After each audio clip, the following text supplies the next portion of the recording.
34-35 বডির কামিজ কাটিং। তো প্রথমে আমরা এখানে 2 পার্ট করে নিব, এরপরে ঘের অনুযায়ী এখানে কিন্তু আমাদেরকে 4 পার্ট করে নিতে হবে।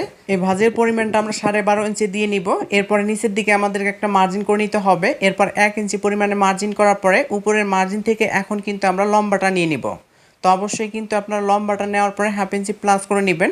এরপরে শোল্ডার মাপটা নিব হচ্ছে 6.25 ইঞ্চি পরিমাণ। এরপরে নিচের মার্জিন থেকে এখানেও কিন্তু আমরা 6.25 ইঞ্চি নিয়ে আমরা দাগগুলো কিন্তু সুন্দর করে মিলিয়ে দিব। তো দেখুন এখন নিচের মার্জিন থেকে আমরা কিন্তু সাইড ফাড়া মাপটা 20 ইঞ্চি নিয়ে তারপরে কিন্তু মার্জিন করে নিব। এরপর বডি এবং কি সাইড ফাড়া এখানে ডাবল ভাঁজ করে আমরা পেটের মার্জিনটি করে নিব। এরপরে বডি অনুযায়ী 4 ভাগের 1 ভাগ আমরা নিয়ে নিব। এরপরে কিন্তু আমরা 1.5 ইঞ্চি প্লাস করে নিব। তো এভাবে করে পেটের মাপ এবং কি হিপের মাপ আপনারা কিন্তু নিয়ে নেবেন। এরপরে সুন্দর করে শেপ কাট দিয়ে আমরা কিন্তু শেপগুলো এভাবে টেনে নিব। এরপরে জাস্ট আমরা কিন্তু ঘেরের মার্জিনটি করে নিব। এরপর ঠিক এই সাইডে একটা মার্জিন করে নেবেন। এখানে